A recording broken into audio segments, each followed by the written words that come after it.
Neka number 3 na. Iwajama digadri thabu garo vivasanano divasanano vivasanano go dri thabi jo ala lela thaba kene hariyaro taunanaro taunidaba taunanane ni taunidaba ko na pera chi ba erida number 2 ko twa chame number 2ကလည်းတော်တော်များများတော့ဒါဆိုရင်မြင်ပြီးမဲ့အခြေအနေမျိုးရှိပါတယ်အာရကာရမတိတိအာရတိဝိနာရမတိတိဝိရတိတတောပတိနိဝတ္တာဝဟုတ်တဝဒိဋ္ဌိဝိနာရမတိတိပတိဝိရတိနောက်ကဥပဒကဝတေနဝပဒံဝတိတံဥပဒါရ၏အစံဖြင့်ပုဂ္ဂိုလ်တို့ဘွားစေတယ်ဆိုတော့ဘွားသည်အနေပေးထားတဲ့ဘယ်လိုပေးထားလဲတဏိကနိယန္တရသောတကပဲဟုတ်တယ်မလားအဲကြောင့်ခါဝဝကြတည်လဲဘာဝကြဖြစ်မှာလဲပက္ခန္တရဝကြနော်သူ့ကိုရှောင်လွှဲပြီးတော့အာဘော်တွေထားမယ်ဆိုရင်ကာတိဝကြနဲ့ပြောလိုက်ရင်ဥပဒါရတွေဟာအနက်ရှိတယ်ခါဝဝကြလို့ပြောမယ်ဆိုတော့ဥပဒကဝတေနပဒံဝတိတံဆိုတော့ဥပဒါရအနက်ရှိသလားမရှိဘူးနော်အဲ့ဒီနှစ်ခုထူးခြားမှုကိုကြည့်ပြီးတော့အာဘော်ထားလို့ရတယ်ဟုတ်ပြီလားဟောကာငယ်ဝကြကြတော့သဗ္ဗမိတံဩရမဏဘာဝတေဝါတိဝဆနံကာတိဝကြနဲ့အာရတိစသည်ရဲ့ဝဆနထကိုပြတာဟုတ်ပြီလားကာငယ်ဝကြကြတော့အာရတိစသည်ရဲ့ဘာကိုယူမှာလဲဆိုတော့ဩရမဏတေဝဩရမဏဘာဝတေဝနော်ဩရမဏဘာဝတေဝရှောင်းခြင်းဟူသောအနက်ကရိယာဤသာလည်းအတိဝဆနံမြည်သည်နော်အတိဝဆနံနဲ့ပြတယ်ဆိုရင်တော့သူကတော့အရာကောက်ကိုပြတဲ့သဘောပဲဒီနေရာမှာဆိုရင်တော့အာရတိဝိရတိပရိဝိရတိဘာညာတွေရဘာကိုကောက်ခဏလဲရှောင်းခြင်းကရိယာကိုရကောက်ဟုတ်ပြီလားအဲကြောင့်ဝဆနထမှာတပါသူကတော့အရာကောက်အဝိတ္တယထဝဆနထအပိဒါနထမှာတပါအရာကောက်အဝိတ္တယထဒီလိုတော့ကုလဝကိုပြတယ်ဟုတ်ပြီလားဒါဘာလို့ပြောမှလဲနော်ဘခန္တရလို့လည်းပြောလို့ရတယ်ဝကြရမလို့လည်းပြောလို့ရတယ်အတိဝဆနာနာမဆုံးတာဝကြကမတ္တဝကြရံပါဝိဇုပက္ခပုမတဘာဉာဏပိတိယံသုတ်ပြည့်ဟံကြောင့်ပက္ခန္တရာဉာဏ်ကုန်ရာဝါရကိစီတာအတိဝဆနာရှိပြီဆိုရင်ဝကြခွင့်ဘယ်နှမျိုးခေါ်လို့ရလဲ2မျိုးအတိဝဆနာတို့နာမတို့ဟုတ်ပြီလားအဲကြောင့်အတိဝဆနာနာမဆုံးတာဝကြကမတ္တဝကြရံပါတဲ့အာရတိဝိရတိစသည်ယအဘယ်ကိုယူရပြောင်းပါမြင်သည်ဟုသောရဏဝေရှိဆက်လက်တက်ကြတဲ့အတွက်ကြောင့်ဘာလို့ပြောမှလဲဝကြရံပါဝကြအတိဝဆနာနာမဆုံးတာဝကြကမတ္တဝကြရံပါနောက်တစ်နည်းကျတော့ဝိဇုပက္ခပုမတဘာပြန်ညပိတိယံသုတ်ပြန်ကြောင့်ပက္ခန္တရဉာဏ်ကုန်ရဝရကေစီတာတဲ့နောက်တစ်နည်းကျတော့နော်အာရတိစသည်ရဲ့ဝိဇုဝဆနထမှာတဘာအရာကောအပိတေတန်လိသောဘုရားကိုပြတယ်လို့ယူထားလိုက်တော့ဘာဖြစ်မှာလဲပက္ခန္တရာတဲ့အဲ့ဒီလို2မျိုးခွဲလို့ရတယ်။နောက်ကတော့ဝေရမဏတိဝိနာတိတိဝေရမဏိဆိုတာဝေရမဏတိဝိနာတိဝေရမဏိဆိုတော့လေသူကလည်းဘာဖြစ်မှာလဲပက္ခန္တရာပฏิဝိရတိပုတ်ရဲ့ဖွင့်မှာတော့ဘာလဲဝေရမဏိပုတ်ရဲ့ဖွင့်လို့တော့ဘုရားကိုပြတယ်ရှင်းတယ်နော်သူသဘောနဲ့သူကပ်ပြီးတော့မှတ်ပါသူကပက္ခန္တရာနောက်ကဝိဝဆနံဆိုတာလဲဒီတိုင်းပဲပေါ့ဗျာဩရမဏပါဩရမဏတေဝဝိဝဆနံနော်ဝိဝစကလည်းပြည့်ရပဲဆိုတာလည်းသူလည်းအရာကောက်သဘောမျိုးပဲဆိုတော့သောကကာငယ်ဝကြခွဲခဲ့တယ်လို့ပဲခွဲလိုက်ရုံပဲနော်ဟုတ်ပြီလားဒါဆိုရင်ဒီဝကြမှာကျမ်းဆက်လေးဆိုရင်တော့ဥပဒကဝတေနဝဗဒံဝတိတံဆိုရဲခဝိဝကြလေးပြိထားပြီးတော့နော်ပတိပေါ့နော်ဥပဒါရရဲ့စံပြင်းပုဂ္ဂိုလ်တိုးဝဆဲတယ်နော်အပေါ်မှာကတတ္ထကဆိုဥပဒါရဘုအနဲ့ရှိတယ်အာဆိုရင်လဲအာရကဝိစွာဝိရတိဆိုလဲဝိနာရှောင်ကျင်၍ဟုတ်တယ်မလားပฏิဝိရတိဆိုလဲပရိဆိုလဲနိဝတ္တာဟုတ်တော်နိဝတ္တနာတွေဒါမျိုးတွေနဲ့သွားတာဥပဒါရဘုရဲ့အနဲ့ရှိတယ်ဒုတိယနေ့ကျတော့ဥပဒကဝသေနဝပဋ္ဌာန်ဝိတိတံဆိုတော့နော်သူတို့ပုတ်တွေကထူးသေးသလားမထူးတော့ဥပဒါရအစွမ်းပြင်ပဲပုတ်ထူးတာပုတ်တွေတိုးဝါနေတာပါအာရတိဝိရတိပฏิဝိရတိလို့ပုတ်က3ပုတ်တိုးဝါနေတာပါအနက်ကတော့တဏှတ်သေးပါပဲဒါမျိုးပြောတာအဲ့ဒါကိုပဲ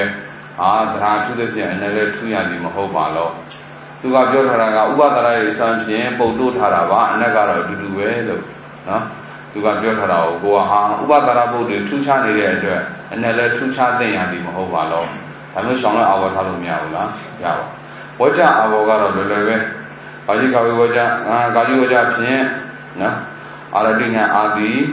နော်အာရကအနဲ့ဟုတ်ပြီလားအဲ့လိုမပြောချင်ရင်လည်းနော်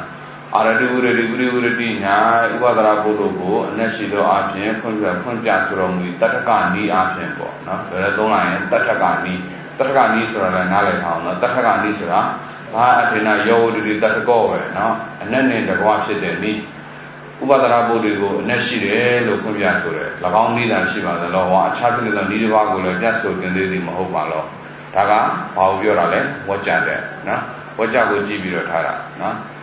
အဲ့ဒီလိုမထားသေးဘဲနဲ့နောက်တစ်မျိုးအာဘောထားခြင်းနေတယ်ဆိုရင်၎င်းအာရတိဝရတိပရိဝရတိ၃မျိုးတို့သည်နော်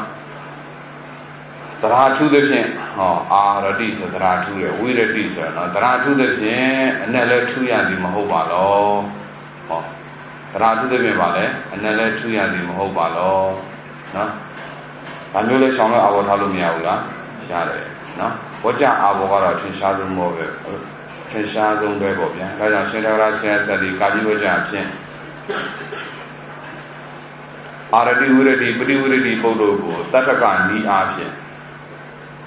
တတ္ထကနီးအားဖြင့်ကုသကုံနဲ့ထဲတာဥပဒရာပုဒ်တို့ဤဥပဒရာပုဒ်တို့ဤအနဲ့ဥပဒရာပုဒ်တို့ကိုအနဲ့ရှိသောဥပဒရာပုဒ်တို့ကိုအနဲ့ရှိသောဖွင့်ဆိုပုံနီးအားဖြင့်လို့ဒါလေးနဲ့အကျက်ချက်ရေးတာပေါ့လောလောကတော့တတ္ထကနီးအားဖြင့်ဆိုပြီးပြီနော်အရှင်တော်ရာဆရာစာဒီကာကြီးဝကြဖြင့်အာရတိဝရတိပရိဝရတိပုဒ်တို့ကိုအာရတိဝရတိပရိဝရတိပုဒ်တို့ကိုတတ္ထကနီးအားဖြင့်ဟောဥပဒကုဏကုမင်းနဲ့ဥပဒရာပုဒ်တို့ကိုအနဲ့ရှိသောဖွင့်ဆိုပုံနီးအားဖြင့်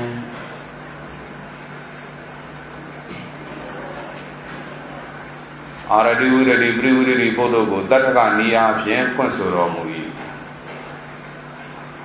တတ္ထကနီးအားဖြင့်ဖွင့်ဆိုတော်မူ၏ဤသို့သာဆိုကြသော၎င်းတတ္ထကနီးအဖွင့်သာ၎င်းတတ္ထကနီးအဖွင့်သာရှိဟုသောနေသည်မဟုတ်ပါလော၎င်းတတ္ထကနီးအဖွင့်သာရှိဟုသောနေသည်မဟုတ်ပါလောဝါအာရတိဝရတိပရိဝရတိပုဒ်တို့၏အခြားဖြစ်တဲ့သောဤတစ်ပါးကိုလေပြဆိုသင်သေးသည်မဟုတ်ပါလောဝါအာရတိဝရတိပရိဝရတိပုဒ်တို့၏အခြားဖြစ်တဲ့သောဤတစ်ပါးကိုလေပြဆိုသင်သေးသည်မဟုတ်ပါလော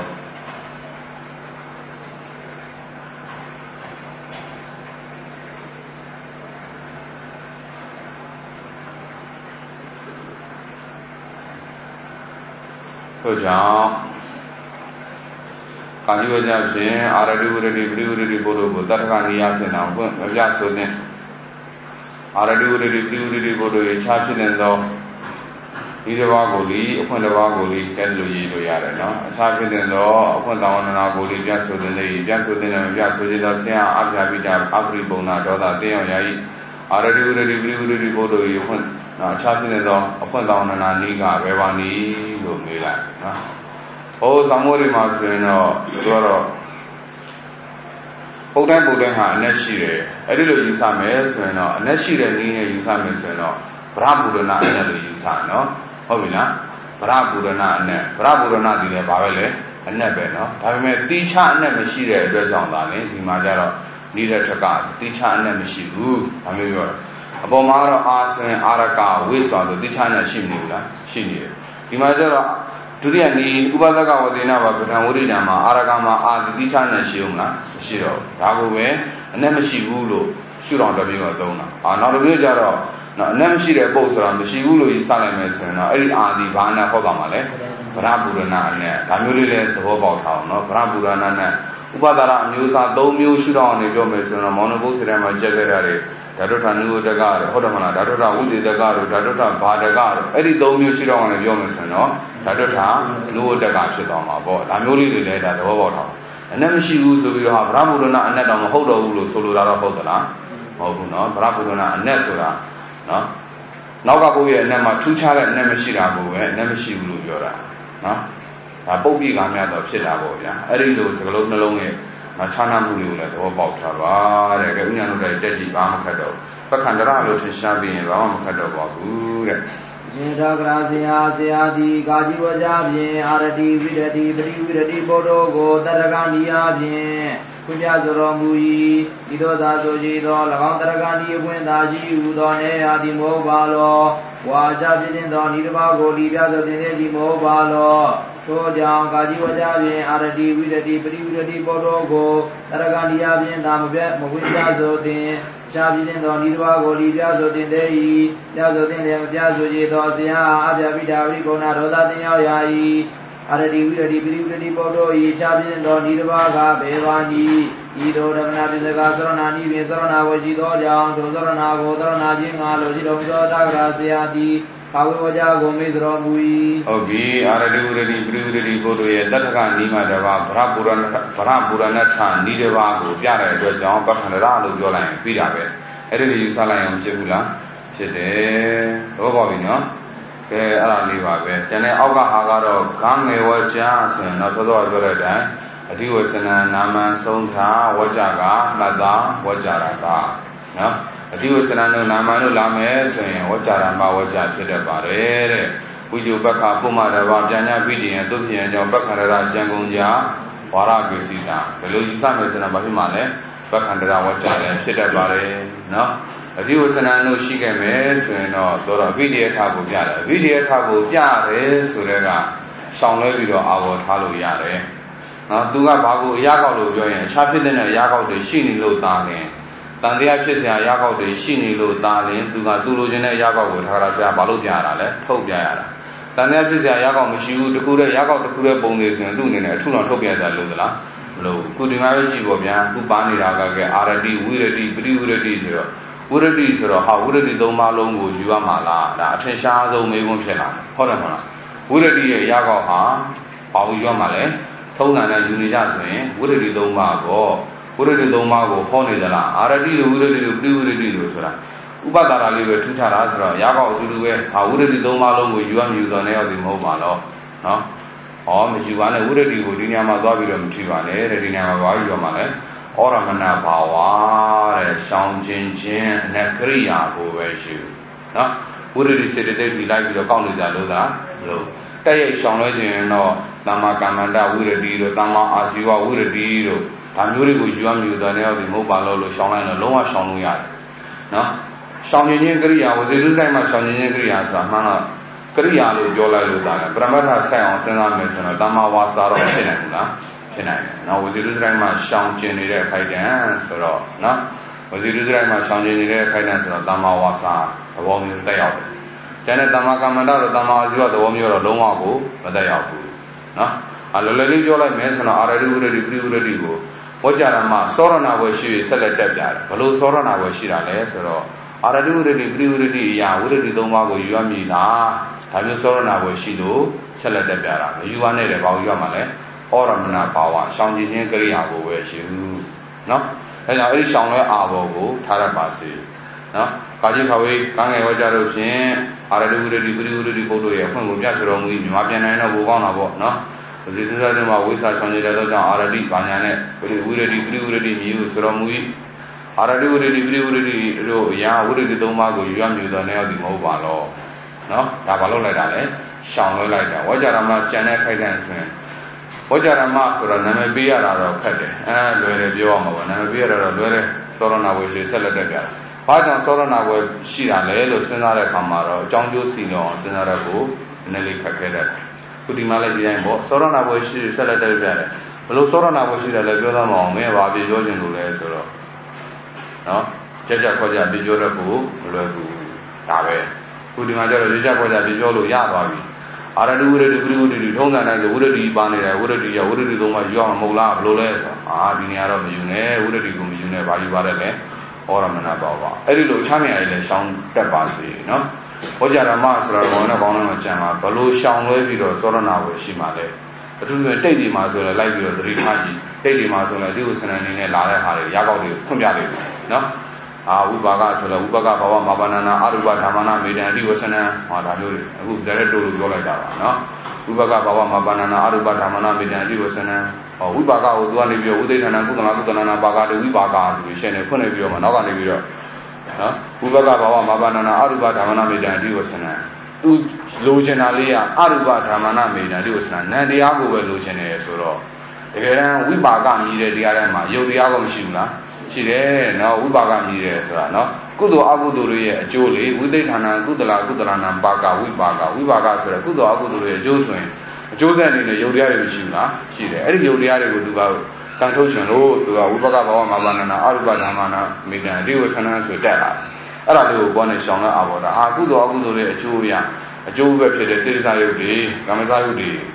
ဆိုလဲကုသိုလ်အကုသိုလ်ကံကြောင့်ဖြစ်လာတဲ့ယုတ်ပဲလေစေတစာယုတ်ဆိုလဲကုသိုလ်အကုသိုလ်စိတ်ကြောင့်ဖြစ်တဲ့ယုတ်တွေယူလို့မရဘူးလားအဲ့ဒီကာမစာယုတ်စေတစာယုတ်တွေကိုယူရမလို့တော့နေရာဒီမဟုတ်ပါတော့ဒါမျိုးရှောင်လဲအာဘောပေါ့ဒါတိတ်မှပြောတာပါကန့်ပြောတာပါနော်ဒါမျိုးလေးတွေလိဥစနန်တွေတွေ့ခဲ့ပြီဆိုရင်ဘောင်းတော့ဝကြရမဘက္ခန္တရတာနိယံကိုကြည့်ပြီးတော့နှမျိုးခွဲလို့ရတယ်ဘက္ခန္တရဆိုတာကတော့ဝကြအာဘောတွေဝကြကျမ်းတက်တွေနဲ့တက်သွားလို့ရတယ်ဝိဇ္ဇဝဆနထတာရှိတော့နေအောင်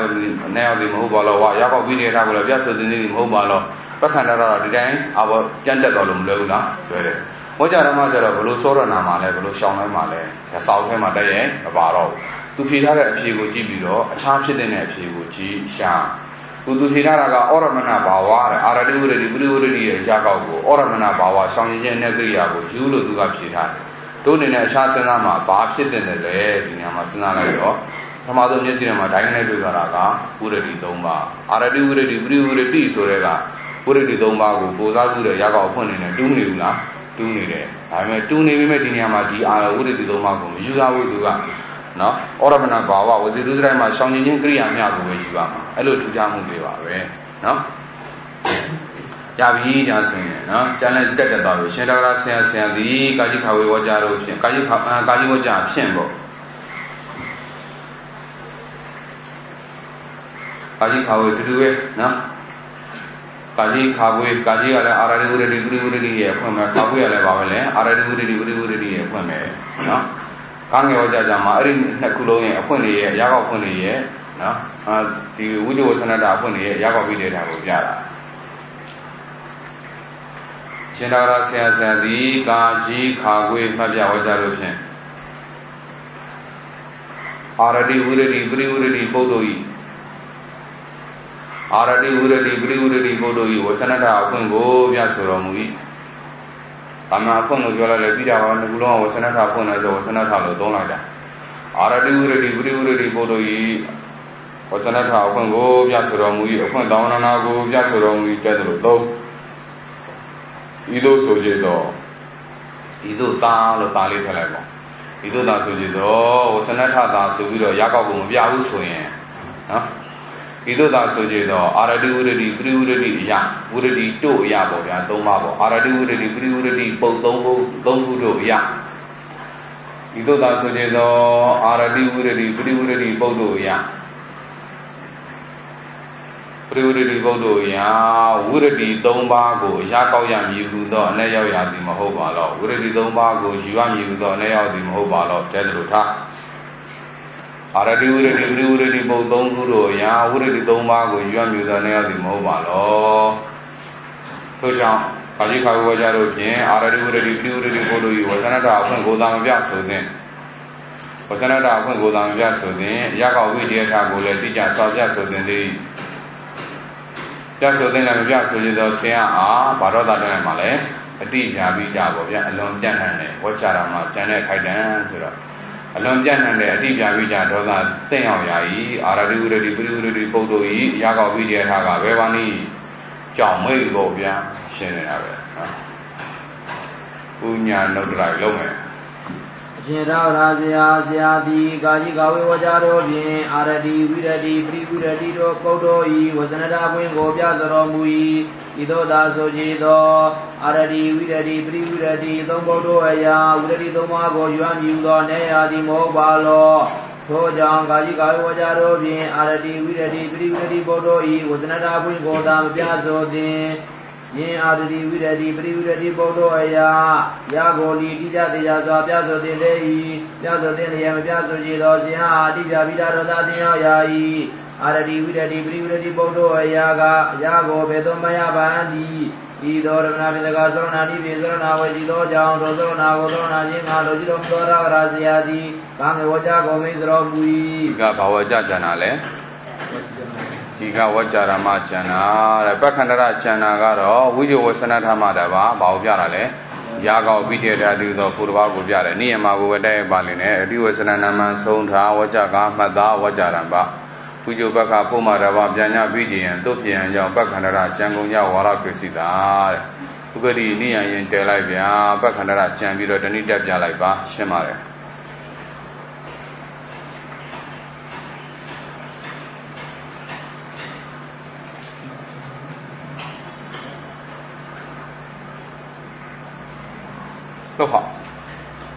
Dola dinara bakandara sura abya bija abdi bona ho ni ani ma la le diwasana nama daibe gane tin le ti pya bin sura do Vajarama khaitan so so ka tinခဲ့တဲ့ အတိပြbija ဒေါသပါ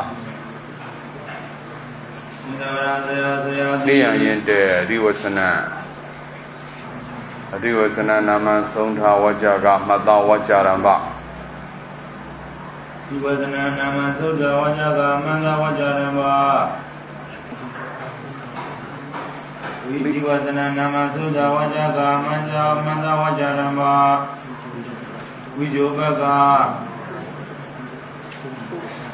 Vijogaga Pumandava Vijogaga Pumandava Antanya Vidya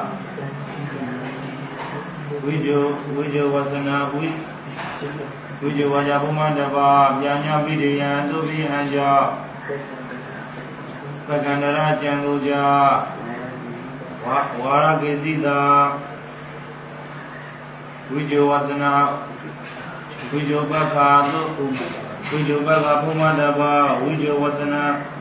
Doro Janda do Vyanya Vidya Tuvi Anja Pakandara Changuja Vara Gesida Khuya le ne lo lo ni ne so ro Janda do Shinara Sayadi Gaji Vaja Bhe Gaji Khakoi Shinara Sayadi Gaji Gawe Vaja Lobhe Aradi Viradi Viradi Bodoi Viju Vasananda Bhovya Suramui Hobi Ido Sasujedo Viju Aradi Viradi Viradi Bodoi Viju Vasananda Dashi Udanaya Yadimo Balo Va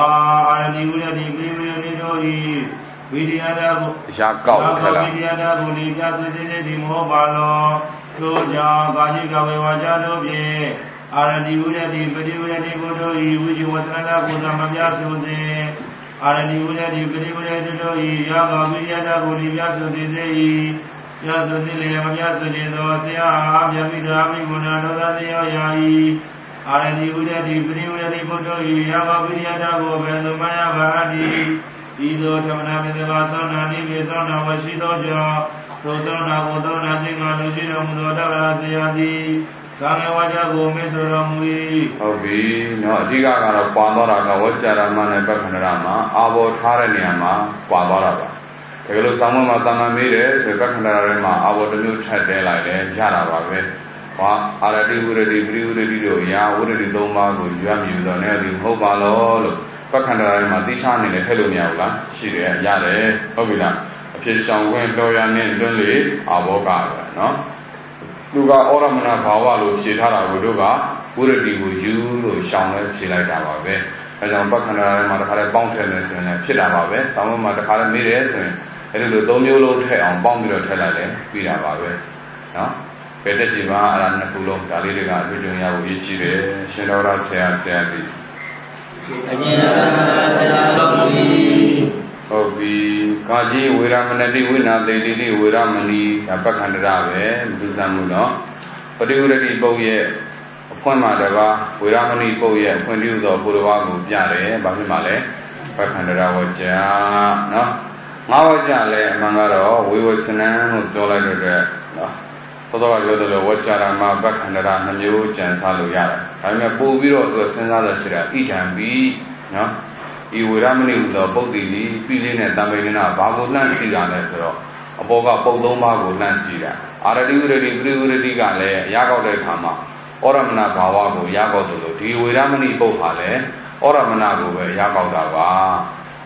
ဒါတွေကွဲပြားနေပေမဲ့ရကောက်ပါဖြစ်သွားတာလေတူညီသွားတယ်နော်ဒီပီလေးကိုကြည့်ပြီးတော့တက်မယ်ရှောင်ရမယ်ဆိုရင်တော့အာရတိဝိရတိပရိဝိရတိပုတ်တို့နဲ့ဒါကွဲပြားတဲ့ဖြင့်ရကောက်လည်းကွဲပြားရသည်မဟုတ်ပါတော့သူကတူတယ်လို့ဖြေထားတာကိုကိုကအဲ့ဒီလိုကွဲပြားရသည်မဟုတ်ပါတော့လို့ရှောင်လဲထားလို့မရဘူးလားညသူကြတော့ဘာကိုကြည့်ပြီးတော့ဒီအာဘောထွက်လာတယ်ဆိုတော့ပိကိုကြည့်ပြီးတော့ထွက်လာပိရဲ့စီကြစီပူချက်ကိုကြည့်ပြီးတော့ပိလေးကဣဒံပိဝေရမဏိဟူသောပုဒ်တိလေးဆိုတော့အဘောကနဲ့တူတယ်ဆိုတော့သွားပြီးတော့စီတာကိုအာရတိဝိရတိပရိဝိရတိနဲ့ရောက်တူတယ်လို့သွားစီတာအဲကြောင့်သူကတူတယ်လို့စီးပြတာကိုတို့ကနေသရာကွဲတော့အနဲ့လဲကွဲတဲ့နဲ့ဆိုပြီးတော့ရှောင်လဲအာဘောထားတာနော်အမျိုးလေးလည်းသုံးသက်လို့ရှားပါအဘောတိုင်းထုံးစံတိုင်းနဲ့သွားမယ်ဆိုရင်တော့ဟာဝေရမဏိယမကောင်းမကုသိုလ်လူဆိုင်မှာရှောင်ကျင်ကြောင်းကုသိုလ်စေရနာတွေဝိရတိတွေကိုရကောင်းမြင်တော့နဲ့ဒီမို့ပါတော့ဝေရမဏိဆိုတာလေဒီတိုင်းဆိုပါဏာတိပါဒဝေရမဏိဟောရှောင်ကျင်တယ်ဆိုဝိရတိတို့စေရနာတို့ကောက်တာပဲဟုတ်တယ်မလားသီလကုသိုလ်စေရနာတွေဝိရတိတွေကောက်တာကိုထုံးစံတိုင်းဆိုရင်တော့အရိဏဒါနာဝေရမဏိဝိရတိစေရနာကောက်တာပဲနောက်ဆုံးသူရမေရယဝေရမဏိဘာညာဝေရမဏိတွေမှန်သမျှကုသိုလ်စေရနာဝိရတိတွေကြီးကောက်တာဒီနေရာမှာဒီတိုင်းပဲကောက်အောင်မလားလို့သောရဏဝရှိဆက်လက်တက်ကြတာမဟုတ်ဘူးတဲ့ဒါလည်းမကောက်ပါနဲ့တဲ့ဘာပဲကောက်လဲဩရမဏကိုပဲကောက်တဲ့ရှောင်ကျင်ခြင်းကရိယာကိုပဲကောက်ပြတယ်နော်ကရိယာလို့ပြောလိုက်ရင်ဒီကရိယာကိုအကြောင်းဖြစ်လာတဲ့ဗြဟ္မရဓမ္မတွေလည်းပါမှာပေါ့ဗျာဟိုကသူပြောထားတာကိုသူရှောင်လဲလို့သာပြန်ပြောရတာပါတကယ်ဟိုမဖြစ်တဲ့မှုလို့တော့ဆိုလိုတာတော့မဟုတ်ပါဘူးနော်ဒီတော့ပိကိုပဲကြည့်ပြီးတော့တက်ကြည့်ပေါ့ဗျာဣဒံပိဆိုတာလေပိကိုစီးပြီးတော့ဟာရှင်သာတော်ဆရာဒီကာကြီးဝကြဖြင့်ဝေရမဏိပုတ်ရဲ့ဝဆနထကိုပြဆိုတော်မူ၏ဝေရမဏတိဝိနာသေတိဝေရမဏိကုကိတန္တဒုတတေတ္တသမဝဆနထပြုရမည်ဆိုတော်မူ၏ဤသို့ဆိုကြသောဝေရမဏိယတရာထုသည်ဖြင့်ဝေရမဏိပုတ်ရဲ့ရာကောက်ဝိတယထသည်ပေါ့ဗျာဝေရမဏိပုတ်ရဲ့ရာကောက်ဝိတယထသည်တရာထုသည်ဖြင့်အာရတိဝိရတိပရိဝိရတိပုတ်တို့နှင့်ထူးခြားနေရသည်မဟုတ်ပါလောခမျိုးတာထားလိုက်ပေါ့ရှင်သာတော်ဆရာဒီကာကြီးမှတ်ပြဝကြဖြင့်ဝေရမဏိပုတ်ကိုဝေရမဏတိဝိနာသေတိဝေရမဏိဟုကိတန္တဒုတတေတ္တသမဝဆနထပြုရမည်ဆိုတော်မူ၏ဤသို့ဆိုကြသောဝေရမဏိပုတ်၏ရာကောက်ဝိတယထသည်အယသည်ဆိုမထေရှားမှဆိုလို့ဝေရမဏိပုတ်၏ရာကောက်ဝိတယထသည်ဝေရမဏိ၏ရာဝိတယထသည်ဆိုလည်းတို့ကောက်ရပါတယ်ဝေရမဏိပုတ်၏ရာကောက်ဝိတယထသည်သရာထုသည်ဖြင့်အာရတိဝိရတိပရိဝိရတိပုတ်တုံနဲ့ထူးခြားနေရသည်မဟုတ်ပါတော့သူကပိလေးနဲ့တူတယ်လို့ပြောထားတယ်ဝေဝဆနလို့ပြောထားတယ်ဝေဝဆနဆိုတော့ဝေဝစကလပရိရဲ့ထူးခြားသလားမထူးခြားဘူးမထူးခြားဘူးလို့ပြောထားတာကိုကထူးခြားတယ်လို့ရှောင်လဲအာဘော်ထားတာပါနော်ဤသို့သာဆိုကြသောဝေရမဏိပုတ်၏ရာကောက်ဝိတယထသည်သရာထုသည်ဖြင့်အာရတိဝိရတိပရိဝိရတိပုတ်တုံနှင့်ထူးခြားနေရသည်မဟုတ်ပါတော့ဝိဝဆနကသူကမထူးခြားဘူးလို့ပြောနေတာကိုကိုကဘာလုပ်လိုက်တာလဲထူးခြားနေတယ်လို့ရှောင်းလဲအာဘော်ထားလိုက်တာအာရတိဝိရတိပရိဝိရတိပုတ်တို့နဲ့ထူးခြားနေရသည်မဟုတ်ပါတော့ထို့ကြောင့်ဝေရမဏိပုတ်ဤဥဇဝဆနထကိုသာမပြဆိုတဲ့ဝေရမဏတိဝိနာသေတိဝိရောမဝေရမဏိကုကိတန္တဒုတတေတ္တသမဝဆနထပြုရမည်သောဆိုတဲ့ဒါအရှိရေးပေါ့ဗျာ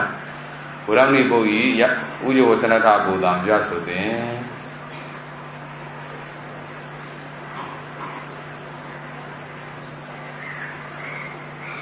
တို့ကြောင့်ဝေရမဏိပုတ်ဤဥဇဝဆနထကိုသာမပြဆိုတဲ့ဝေရမဏိပုတ်ဤဝေရမဏိပုတ်ဤရာကောက်ဝိတယထကိုလီဝေရမဏိပုတ်ဤရာကောက်ဝိတယထကိုလီပြဆိုတဲ့သည်ပြဆိုတဲ့လည်းမပြဆိုသောဆရာအားအတိပြပိတာဒေါသသင်ရောက်ရာ၏အတိပြပိတာပဲနော်ပြောမှမေးလိုက်ဗျာဝေဝဆနံလို့သူဖြေထားတယ်ဆိုတော့ဝေရမဏိပုတ်သည်အဘယ်တရားဤဝေဘုတ်စကလည်းဖြစ်ပါသနည်းအဘယ်တရားဤနာမည်ဖြစ်ပါသနည်းနော်အမည်လို့ပြောလိုက်လည်းပြီးတာပါပဲဝေဘုတ်စကလည်းပရိယေတိဆိုတော့ဝေရမဏိပုတ်သည်အဘယ်တရားဤ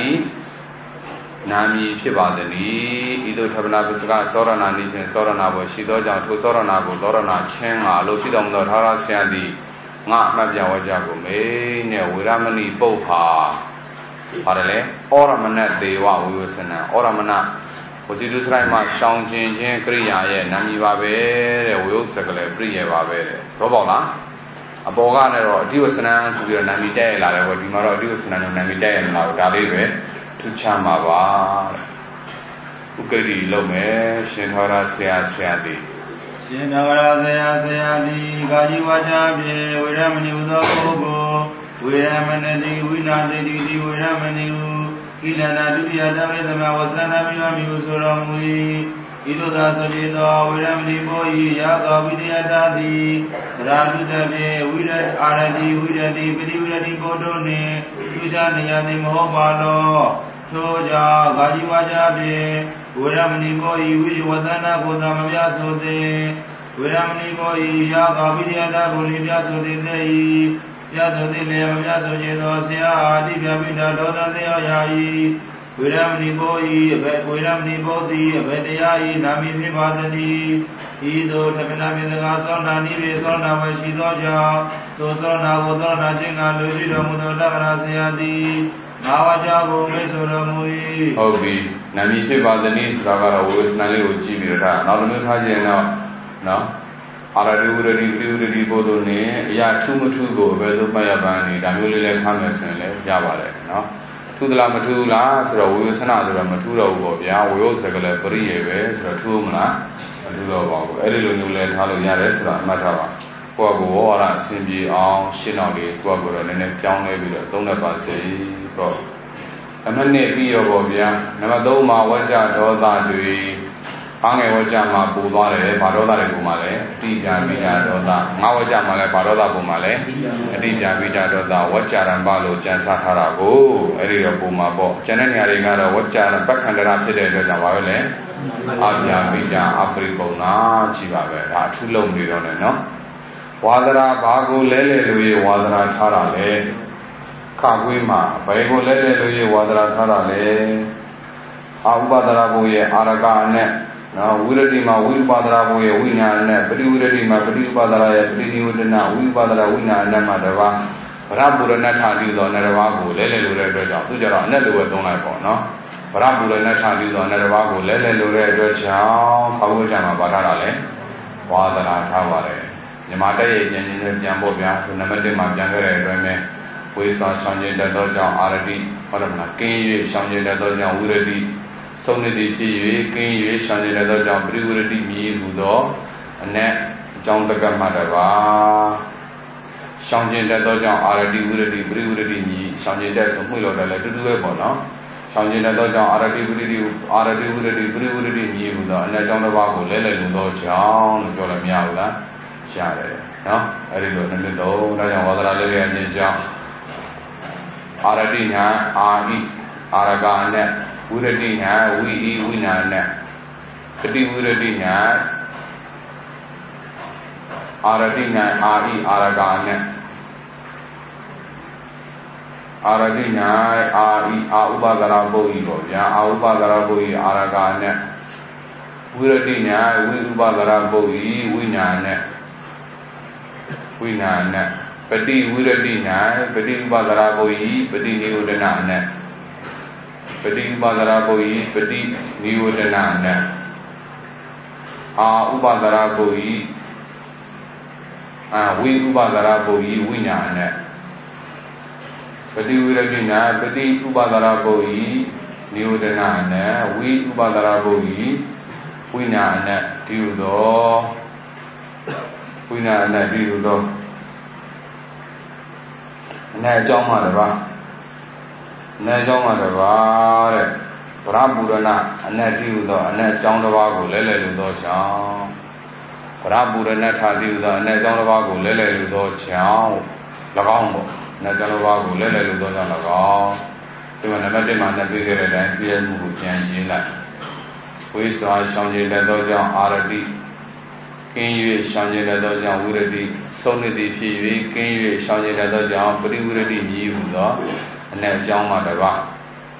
ရှောင်ကျင်တတ်သောကြောင့်အာရတိဝိရတိပရိဝိရတိမြည်ဟူသောအနက်အကြောင်းတစ်ပါးကိုလဲလဲလို့သောကြောင့်၎င်းနဲ့ခါကွေးဝကြ၌ဝါဒရာထားရပါသည်ဒါနံပါတ်1ကိုပြန်ပြီးတော့သုံးသပ်တာပါဗျာဒါပါပဲကျန်တဲ့ခါတွေတရားအနေနဲ့ထူးခြားမှုရှိသွားသလားမရှိဘူးအာရတိကလည်းအာရတိတိုင်းပဲဘာမှမထူးခြားဘူး နော်ဒါကြောင့်တရားလဲမဟုတ်ဘူးတရားဘာပဲလဲလဲအနဲ့လဲပဲ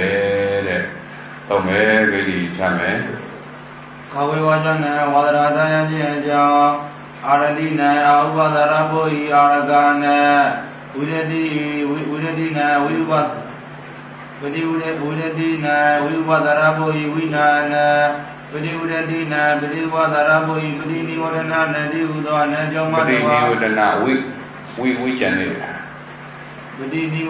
ပတိနိဝရဏနဟုသောအနံပတိနိဝရဏအနံပတိနိဝရဏအနံဝိဥပဒရဘောဤဝိနာနတိဟုသောအနံကြောင့်မတ္တဝါပဒဝရဏတတိဟုသောအနံကြောင့်မကိုလည်းလည်းလိုသောကြောင့်၎င်းဝိဇ္ဇာဆောင်ရင်တတ်သောကြောင့်အာရတိကိဉ္စေဆောင်ရင်တတ်သောကြောင့်ဝိရတိသောနိတိပြည့်၍ဆောင်ကိဉ္စေဆောင်ရင်တတ်သောကြောင့်ပတိဝရတိမြည်ဟုသောနတ်ကြောင့်တစ်ပါးမှနတ်ကြောင့်မှတစ်ပါးဆောင်ရင်တတ်သောကြောင့်အာရတိဝိရတိပတိဝရတိမြည်ဟုသောနတ်ကြောင့်တစ်ပါးကိုလည်းလည်းလိုသောကြောင့်၎င်းသာဝေဝကြနံဝါဒရာထာယဝါတိဟုတ်ပြီတဲ့ဝါဒရာကြီးလုပ်ကြည့်အောင်ဝါဒရာထာယခြင်းကြောင့်သာဝေဝကြနံဝါဒရာထာခြင်းအကြောင်းအာရတိနံအဥပဒရဘောဤအာရကနံဝိရတိနံဝိဥပဒရဘောဤဝိနာနံပတိဝိရတိနံပတိဝဒရဘောဤပတိနိဝဒနာနံဝိဥပဒရဘောဤဝိနာနံတိဟုသောနကြောင့်မတပါပရပုဒ္ဒနာတိဟုသောနကြောင့်တစ်ပါးကိုလည်းလည်းလိုသော၎င်းဝိသောဉာဏ်တသောကြောင့်အတ္တိမိကိဉ္စေဉာဏ်တသောကြောင့်ဝိရိမိသုံးနှစ်ဖြစ်၍ကိဉ္စေဉာဏ်တသောကြောင့်ပရိဝရိမိဟုသောနကြောင့်မတပါဉာဏ်တသောကြောင့်အာရတိဝိရတိပရိဝရိမိဟုသောနကြောင့်တစ်ပါးကိုလည်းလည်းလိုသော၎င်းကာဝေဝကြ၌ဝါဒရာထာပါတိဟုတ်ပြီဒါပါပဲနံပါတ်၄ကိုသွားကြမယ်အာရကာရမတိတိအာရတိနော်အာရကာဝိသရမတိဆောင်ရတတ်တဲ့အာရတိတာအဘောဇောနနာမှာပါလိမ့်မယ်ဝိနာတေဟိရမတိတိဝိရတိနော်ဝိနာတေဟိဝိနာရောနိဗ္ဗာန်ဘုဒ္ဓေပါတတော်ပရိနိဝတ္တဝဟုတ်တော်တေဟိဝိနာရမတိတိပရိဝရတိဥပတက္ကဝသေနဥပတက္ခတဲ့နော်ဥပရှိတော်သူသစ္စာတက်ကနေလာပါတယ်နော်ဥပရှိတော်သစ္စာတက်ဓာတုထံဥပသစ္ဆန္တိဥပတက္ခဓာတုထံတည့်ရဲ့အနက်ကိုဥပသစ္ဆန္တိကဲ့ရဲ့စီရင်တတ်ကုန်ပြီနော်ဥပတက္ခတည့်ရဲ့အနက်ကိုကဲ့ရဲ့စီရင်တတ်သောပုဂ္ဂိုလ်ပေါ့နော်ဓာတုထံဥပသစ္ဆန္တိပါလေဥပတက္ခဘိုးလည်းဆိုလိုက်ပေါ့ဗျာနော်တည့်ရဲ့အနက်ကိုကဲ့ရဲ့စီရင်တတ်သောပုဂ္ဂိုလ်နော်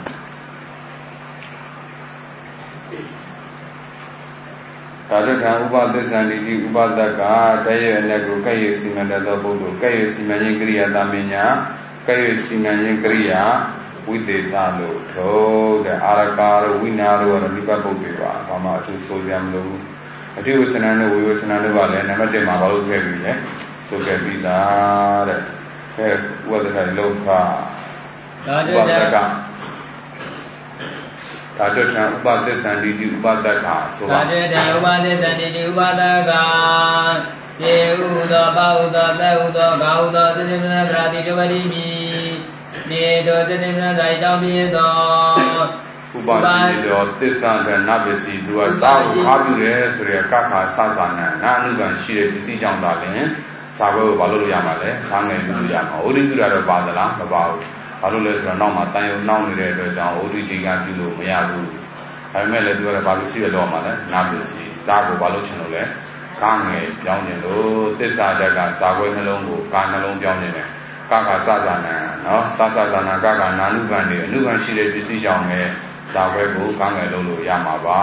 တဲ့ဒါကြောင့်နပစ္စည်းကျန်ဥပရှိသောသစ္စာတနပစ္စည်းတွေ၎င်းနေတောသစ္စေမနသရာကြောင့်ဖြစ်သောဥပရှိသောသစ္စာတနပစ္စည်းတွေ၎င်းကဲ့ရဲ့စီမံခြင်းကိရိယာတာမညာတွေ၎င်းပြပတိနမိတ်မိသောဥပဒကဟုသောပေါင်းမြင်သရာတိပုတိမိနေတောပေါင်းမြင်သရာကြောင့်ဖြစ်သောကဲ့ရဲ့စီမံခြင်းကိရိယာဝိသေသတိပုတိနမိတ်မိဟုတ်ပြီတဲ့ဥပဒရာပုဂ္ဂိုလ်ဥပဒကာနံဝသောပေါ့ဗျာပေါင်းတာတော့30နဲ့ပေါင်းလိုက်ပေါ့ဥပဒကာနံဝသောဥပဒကဝသောဒေနာဥပဒကဝဒေနာဥပဒရာပုဂ္ဂိုလ်ဤဆွမ်းပဋ္ဌာန်ဝိတ္တိတံပုဂ္ဂိုလ်တိုးပွားစေရတယ်တိုးပွားစေရတယ်ဆိုရဲကနော် ကာမတာရဏပေါ့ဗျာဝဋ္ဌာပိယတိဒီဝဋ္ဌိတံပဋ္ဌာန်ပုတ်ကိုသွားရမယ်နော်တိုးပွားစေရတော့ပဋ္ဌာန်ပုတ်နော်ဝဋ္ဌာပိယတိဒီဝဋ္ဌိတံပြီးတာမခတ်ပါဘူးသဗ္ဗမိတံဩရမဏဘာဝတေဝအဓိဝဆနံဒီမှာမှတ်ဖို့တော့အဓိကတော့အဓိဝဆနံနဲ့ဝေဝဆနံမှာပဲမေးမယ်ဆိုတာလေးလားမှာနော်ဝေရမဏတိဝိနာတိတိဝေရမဏံနော်ဝေရမဏတိဝိနာတိတိဝေရမဏံဝေရတော်လို့လဲစောက်ဆိုမယ်ဆိုတော့ရတာပေါ့ဗျာနော်ဝေရမဏတိဝိနာတိတိဝေရမဏံဝေရအကုသိုလ်ယံကိုနော်အတုစရယံကိုပေါ့ဒီညတော့ဘာယံဟောမှာလဲသူစရယံကိုဆိုပြီးတော့ဒါမျိုးလာတာပါနော်ဝေရမဏတိဝိနာတိတိဝေရမဏံကဲနေထားပေါင်းတယ်လည်းမြန်ပြေးနေတာဆိုတော့ဝေရမဏတိဝိနာတိတိဝေရမဏိဣတံပြီး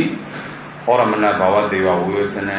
ဝေဝဆနနဲ့အဓိဝဆနလေးကိုသာတခြားအနက်နဲ့တကွာထူးခြားအောင်မှတ်ထားပါစတုတ်ကထုတ်မယ်ဆိုရင်ဘုဒ္ဓပါစီဒီလိုကအဓိကပဲနံပါတ်1နဲ့ပေးလို့ပေးခိုင်းလို့ရတယ်လို့နော်နံပါတ်4မှာလည်းဝိဇ္ဇဝဆနထားထုတ်ခိုင်းလို့မရဘူးလားရတယ်စတုတ်ကထုတ်ခိုင်းလို့ရပါတယ်ဘုရားတရားတစ်ခုလောက်ထုတ်ကြည့်ပါနောက်ဝေဝဆနလေးကိုပဲရှေ့ကအတွင်းပုတ်ပေါ်ပြဝိဝဆနကိုပဲအတွင်းထုတ်ဝိဝဆနမေဝဝိဝဆနကတော့တထဒိဋ္ဌိဆိုတော့ဘာမှခက်ခဲဘူးဝိဝိတံဘုဒ္ဓံဝဆနံဝိဝဆနံဝိဝိတံဘုဒ္ဓံဝဆနံဝိဝဆနံယေဝိဟုသောဝါဟုသောသာဟုသောနံဟုသောစေတနာသရာတိပပတိမိနေသောစေတနာသရာအကြောင်းဖြစ်သောဝိဘောဝဆနာပုဒ္ဓိ၎င်းဟုတ်ပြီဝိဘောဝဆနာပုဒ္ဓိ၎င်းတဲ့နံပါတ်2မှာဝိဘောဝဆနာပုဒ္ဓိ၎င်းဝိကတိညာမှာဘာနဲ့ဟောမှာလဲဝိဒာနဲ့ဒါကြောင့်ဝိဒာဘောဂုံဤဝဆနံသရာပေါ့ဗျာဝိဒာဘောဂုံဤသရာနှင့်ဂုံကူလေးနဲ့ဝိဒာဘောဂုံဤသရာ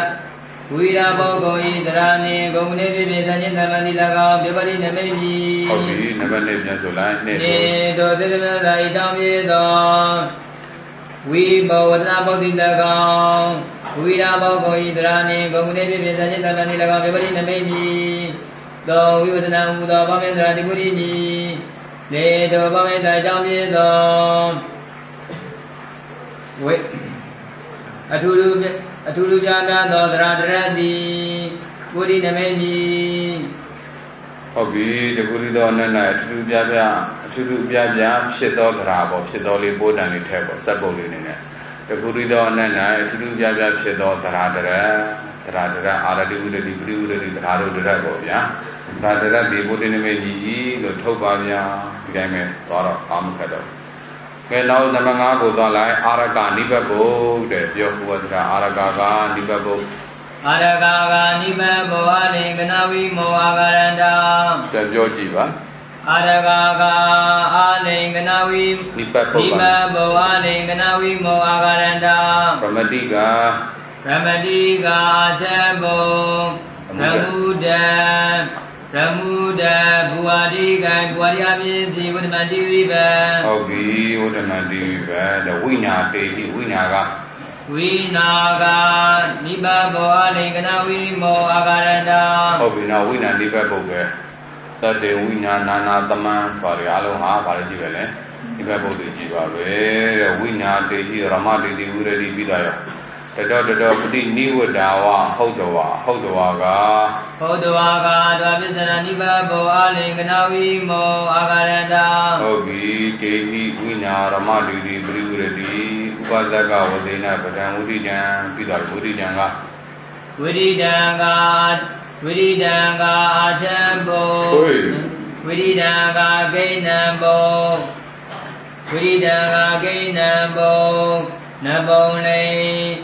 နဘုံလေစိတ်ဓာတိကအခဏပတိရှိသောနေကိတန္တာ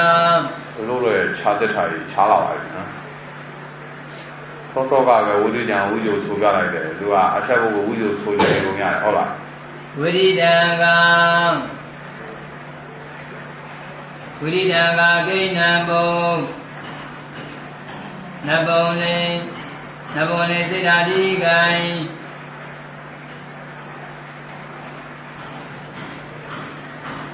ဟုတ်ပါတယ်လောက်ပါဝိရိတံကဂိဏံဘုံနဘုံလေစိတ်ဓာတိကအခရဏပရိယောနေကိတန္တာအခရဏပရိယောနေကိတန္တာသဗ္ဗဝိတံဩရမဏဘာဝတေဝအဓိဝဆနံလို့တော့ပြောမယ်ဆိုရင်တော့ Ake was an Atalu, Jolly, Tama was an Atalu, Jolumia, Yada, to do it. Wasadi was an idea that needed to go to pay was an attack. Obila, Dina was an idea was an idea was an idea was an Sadison of Abilamale. Tama was an attack, Jolly, for Mugil, Raleigh, and the bone Shiva. We are Manadi, would you like? Manadi, Gajabo, Manade, Puariga, Boyabi, with Madiva. Oh, be with the Madiva, with Manadi, with Ramani. It can be Oramna Power Data and Divasan, Pio never shall go be made, never shall never did, and Kajiwaja the Kuga Mava, 2 years there, Oga Shoe. Kajiwajama, the Loma, the Lojola and Janet Harija, to do it, Chitabo, Aragara Madi, Aradi, no? Naga Uradi letter, Madilo Punave, Priuradi letter, Madilo Punave. Radi ma bare Haria, the Mutabe, TBC, Aridibisi, Kadana, Hove, the Donja, only in Elama. Shiga Auga Graboya Negove, or Ali, Bana Homale, Aragana Home. Hobina? No? Ramadima, she the TBC or Ramadilo Punada, TBC, Kadana Home, or the Muda Tayame, together with the Dico, the Ramadil Punjara, the Muda Tayame. Queso Genayare, Aragara Madidi, Aradilu, Queso Genayare. Ramadi, Radi, Aragaradi, Aradilu, Bonsuin, and the question of Miaula, Yar. So the Bon Generation, Tarabio Haradalu, Ganin, Solabo, Araga, Ramadidi, Aradi, Queso Generation, Ramadi, Radi, Aragaradi, Aradi, Padigo Abra, Kamara Riva. Tiluku Yavi, the Janahai, to do it, no? Janama, Anima, Babamale, we, Hodama. Now I got a Padina, we pull on she have it. As Aragara Madidi, who go down on a baptism, a little bit like Kajima, don't she answer. Aragara Madidi, who go down on a baptism, Aradina, Abuba, Muda, Tayam, Yugolaga. Abuba, Muda, Tayam, Yugolaga. Kajago, Punja Dojan, Tudia, Dadu, Pata, down and out. Jago, where Punja, Tenago, Bama, Daruna, Nika, Nina, Dinama, Shanya, so you Taraba. No? Tamara, Muida, Muilore, we will Muilore. We will need it, so they have it. Is it needed? We will king in Shishan, Tamuri Solure. Aradina, Ashid or Muda, Hayam, Yugolagon, Kajago, Punja Dojan, Tudia, Dadu, Pata, down and out. TBC Kadana, Hodi Golaga, TBC Kadana, Hodi Golaga, KBC and Nabukumja Dojan, Julia Fissia, down and out. Ramadi, Logadaho, Achagri and Kumja Dojan, TBC Gadaho for attention. No? TBC Kadana, Hodi Golaga, KBC and Nabukumja Dojan, Julia Fissia, down and out, Ujulis Solaibo, Ramadi, Radi, who Karandarana was an Avia Mulo, Quesumano. Ramadi Radi, who Karudarana was not have you a Mugulaga, Ujo Nagokumia Bidana down and now. Ujo Nagokumia Bidana down and now. Ubadara Araga and Hodi Gulaga. Ubadara Araga and Hodi Gulaga, Ubadara Vidole, Nagokumia Ubadaga later down and now. Ubadara Vidole, Nagokumia, Ubadaga, Laker, down and a Bambogo, Araga, Radi, Aradi. Bambogo, Araga, Aradi, who, Pati Babara, Kamaradi, the Mavosana, Mugulaga. We were to Nilo Dale, Araga, with Aradi, Shamjenda. We were to Yan to Nilo Dale,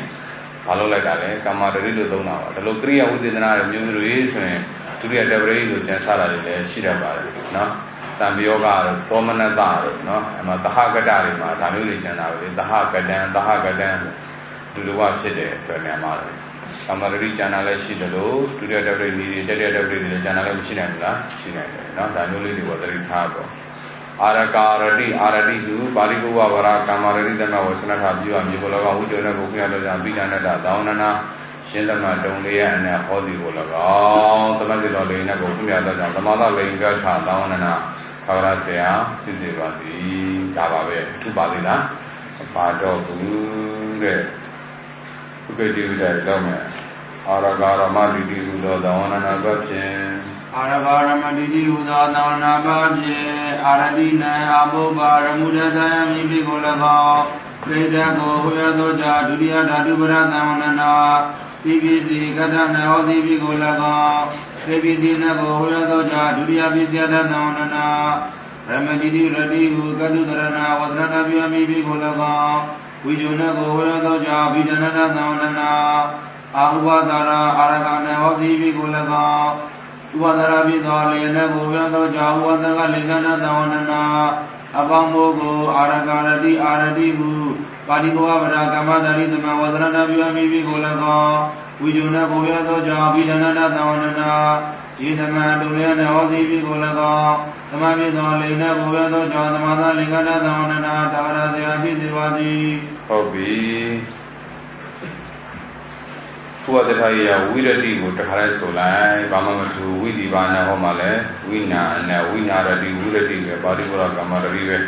ဝိနာရမတိတိဟူသောလောဏနာဘဖြင့်ဒီလိုပဲနော်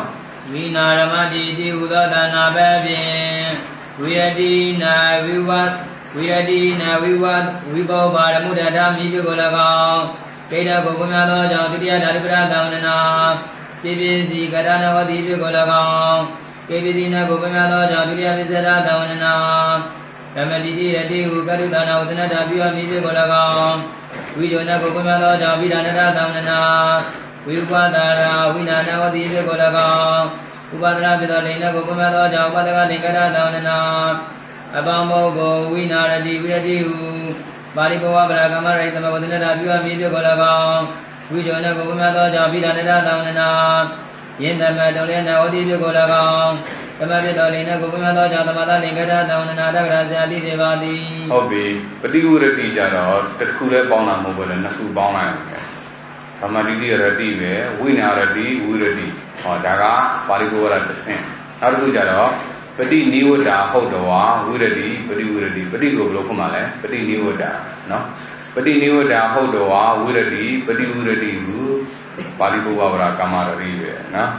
ပါဠိဘောဝရကမ္မရတိပဲသူကတော့ဟုတ်တော်ကြည်တယ်ဆိုခံမယ်ဆိုရင်ခံလို့ရပါတယ်နော်ပါဠိဘောဝရကမ္မရတိသမဝဆနထာပြုအမည်ကို၎င်း